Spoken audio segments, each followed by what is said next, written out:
tunnels in that book that we're going to talk about. So you have a definite hands-on relationship to your work. In this particular one, the Sirius Mystery, did you end up having to go there, out there in West Africa, to visit these people? Well, no. I went to Paris to see the French anthropologists who had studied them, of course, and discussed it with them. But by the time I was involved in all of this, the informants, the elderly informants in the Dogon tribe who had given the information to the French anthropologists, which they published back in the 1950s, they were all dead. Oh, my, and okay. So I wouldn't have got very far, and the only way I could have talked to those people would have been in their own language, which I didn't know, even if they had been alive. So I relied basically on the information gathered by these French anthropologists and published in obscure anthropological journals in the 1950s, which nobody had ever noticed because I had to go dig them out, and these were all published in French, not in English. And although some of that material has now been translated into English, at the time I was working on all of this, most of it was unavailable in English. And it was quite a struggle to make head or tail of this. But these were just ordinary, everyday anthropologists who were publishing this material in the way that anthropologists do in their anthropological journals, and nobody but other anthropologists ever read it, and most of them didn't read it because anthropologists don't really read each other's articles because they all work on different tribes. And so this material was completely buried and forgotten, and I had to dig it all out, and that really wasn't easy. Are there a number of anthropologists who believe that perhaps something extraterrestrial has happened here with this tribe, or is it just a handful of people, or maybe just you? Well, anthropologists are very, very intensely academic people, and even though that they live with a lot of tribes in obscure localities and may have a subsistence diet and behave just like the tribes people they're studying, so that they're flexible in their living habits. But in their scholarly habits, they're very, very rigid people by and large. And so you won't find very many anthropologists who are even willing to mention the word extraterrestrial. And the reason for this is they're terribly afraid all the time of criticism by their colleagues. Sure. If you're in the academic world living on a campus and you want to get your promotion from assistant lecturer to full lecturer, if you want to become an assistant professor and then you want to become an associate professor and then you want to become a full professor and then you want to become a dean or a provost or something like that, you have to play the game. And if you're going to start going around talking about spacemen, you're out. Oh, but what a theory, because this of everything that I have studied and looked at in this entire field of, the possibility of extraterrestrial life. It's your story. It's this story about the Sirius Mystery that, to me, is the most exciting of all of them.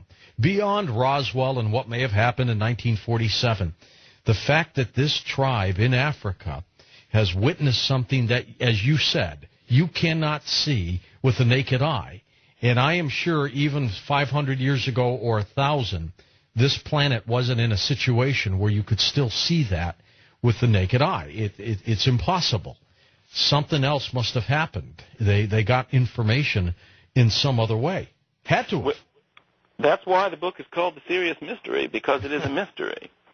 And I should draw the distinction between planets and stars here. The Dogon tribe know very well the difference between planets and stars, which is more than a lot of people in the street or in the mall might do, by the way. Well, even that's amazing, isn't it? All that by itself. The fact that they would even be able to distinguish the difference or know the difference, that's pretty good. I know. As I say, there's a lot of people walking along the street today who don't know that much. And the Dogon are very, very particular in their descriptions. They admit that they believe that beings came from the system of the star Sirius to the Earth in the distant past. That's their story, and they're sticking to it. And these are the heroic figures who founded civilization on the Earth. But they did not land in Africa. people who glance at my book often think, oh, God, Robert Temple's talking about spacemen in Africa. What next? But it's not that at all. The beings that they claim landed in the place from which their ancestors came. They didn't land in Mali. So that's very important. Now, the information says that they came from a planet that orbited a star. They didn't live on a star. That's not possible. You'd get burned up in a split second, wouldn't you? So the system of the star Sirius, according to the Dogon, consists of 3 stars. There's the little one I mentioned, Sirius B, and then they said there was this third one, which according to their descriptions would be a red dwarf, as the astronomers call them. And so I made the prediction back in the 1970s when the original edition of the Sirius Mystery was published, which was 1976. I said that astronomers one day, in my opinion, will confirm the information given by the Dogon tribe that there is a third star in that system which will be discovered to be a red dwarf. And in 1995, it was confirmed in the journal Astronomy and Astrophysics by 2 French astronomers, radio astronomers, called Benet and Duvant. They published an article in 1995 after spending many years studying the perturbations of the stars in the Sirius system, which means a little bit of jiggling due to gravitational effects. They discovered this third star, and they said that, and they described it. And of course, from their description, we're talking about a red dwarf. So my prediction 20 years later was verified. And when that happened, I decided to reissue the Sirius Mystery in a revised edition, which came out in 1998, which contains 50% more material. And you can buy this book from Inner Traditions, my American publisher. Yay, Inner Traditions. Inner Traditions, everybody. And they also published the other book that you mentioned.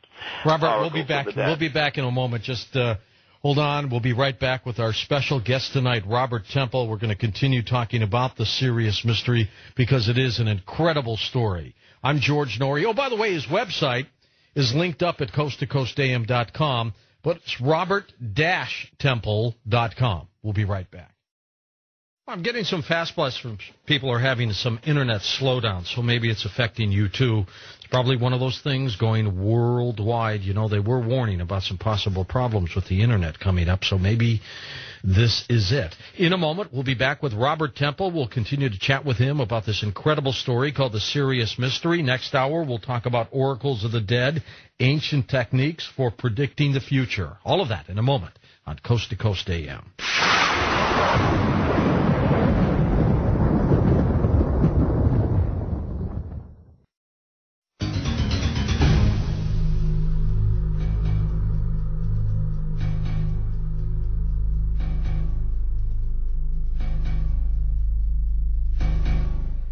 Robert Temple, our guest.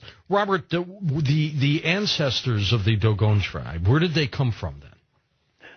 Well, the Dogon say they came from up north, and we know that they came across the Sahara. And so I set about a very lengthy research process to find out who the hell were these ancestors and where did they come from, just as you've asked. And I managed to trace most of the bits and pieces and details of the Dogon information to ancient Egypt